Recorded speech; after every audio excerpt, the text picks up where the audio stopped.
membangun tanpa batasan. Di tepi Sungai Fayum, Korun memulai proyek ambisiusnya, mengangkat istana yang menakjubkan dari tanah, sebuah monumen dari kekayaan dan kecanggihan dirinya. Dalam istana tersebut, dia membangun Al-Kunuz, gudang penyimpanan yang dilimpahi dengan emas dan perak, bukti nyata dari kedermawanannya yang sudah terlupakan. Namun, kekayaan dan konstruksi istana megah ini membutuhkan pengorbanan. Tanah dieksploitasi, sumber daya alam dikeruk tanpa belas kasih, semuanya untuk memenuhi hasrat Korun akan kemewahan. Alam di sekitarnya mulai menderita, dan orang-orang di sekelilingnya mulai merasakan dampaknya. Saat berita tentang kegiatan Korun menyebar, kaumnya mencoba mengingatkannya. Dalam pertemuan di depan istana yang hampir selesai, seorang bijak dari Bani Israel mendekatinya, wajahnya dipenuhi kekhawatiran. "Korun," katanya dengan suara yang gemetar namun penuh otoritas, "kenapa engkau membanggakan diri dengan harta yang bisa lenyap? Janganlah engkau terlalu bangga, sesungguhnya Allah tidak menyukai orang-orang yang terlalu membanggakan diri. Ingatlah dari mana engkau berasal, dan untuk apa harta itu sebenarnya diberikan." Namun, hati Korun telah berubah, kata-kata penuh hikmah yang dulu ia dambakan, kini terasa seperti bisikan angin lewat saja. Di dalam hatinya, sebuah benih kesombongan telah tertanam, perlahan tumbuh dengan setiap batu yang diletakkan pada istananya yang menjulang tinggi. Kekayaan dan kekuasaan Korun semakin memabukkan dirinya, menjauhkannya dari kebenaran dan kerendahan hati yang pernah ia miliki. Setiap hari, keakuhannya semakin nyata, simbolisasi dari ego yang terus mengemban.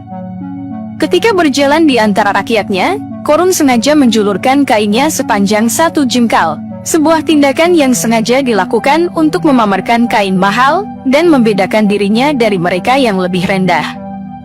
Perbendaharaannya yang luasnya tak terbayangkan, dikunci dengan kunci-kunci kulit yang besar dan berat, setiap satu kunci seukuran jari telunjuk manusia. Namun, bukan hanya kekayaan materi yang dia banggakan, melainkan pula pengiringnya, 600 pelayan, dibagi rata antara laki-laki dan perempuan, 4.000 pengawal yang gagah, dan sebuah kafilah dengan 4.000 kendaraan berkuda, serta 60 unta yang semata-mata bertugas membawa kunci-kunci dari perbendaharaannya yang luas. Dalam hatinya, Korun mulai percaya bahwa dirinya berada di atas semua, termasuk Nabi Musa. Dia memandang kekayaannya tidak sebagai berkah dari Allah, melainkan hasil dari usaha dan kecerdasannya sendiri. Sikapnya yang merendahkan ini, berujung pada penolakan terang-terangan terhadap hukum Allah, terutama ketika ditantang oleh Nabi Musa untuk mematuhi perintah zakat, sebuah kewajiban bagi setiap muslim yang mampu. "Sesungguhnya Allah memberi wahyu, agar memerintahkanmu mengeluarkan zakat dari hartamu," kata Musa kepada Korun, dalam suatu pertemuan di tengah kerumunan. "Berilah 5 dirham dari setiap 200 dirham yang kamu miliki."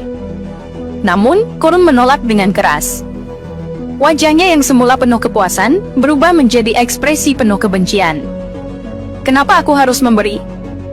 Harta ini aku peroleh dengan ilmu dan keahlianku, bukan karena belas kasihan dari siapapun," serunya di depan kerumunan, menolak konsep bahwa kekayaannya adalah anugerah dari Allah yang seharusnya dibagi. Nabi Musa, dalam usahanya untuk meredam situasi dan membimbing Korun kembali ke jalan yang benar, bahkan menawarkan keringanan. "Baiklah, jika 5 dirham terasa berat, keluarkanlah 1 dirham dari setiap 100 dirham yang kamu miliki." Namun, Korun tetap keras kepala dan menolak. "Tidak, aku tidak akan memberikan berapapun. Aku mendapatkan semua ini melalui ilmu yang aku miliki, bukan karena perintah dari siapapun." Kesombongan dan kedurhakaan Korun semakin jelas, menguat jauh dari nilai-nilai yang seharusnya dijunjung. Dia tidak hanya menolak untuk mengakui kebesaran Allah, tapi juga secara terbuka menentang nabinya, memprovokasi sebuah pemberontakan yang akan menyebabkan kehancuran total. Ketidakpuasan Korun terhadap Nabi Musa berubah menjadi aksi yang jahat. Dengan kekayaannya, dia merencanakan fitnah yang keji, bertujuan untuk menghancurkan reputasi dan kepemimpinan Musa di antara Bani Israel.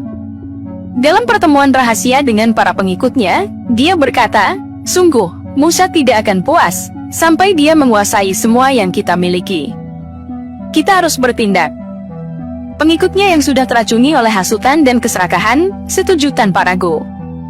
"Kami akan ikut pendapatmu," jawab mereka serentak, terjerumus dalam rencana gelap yang sudah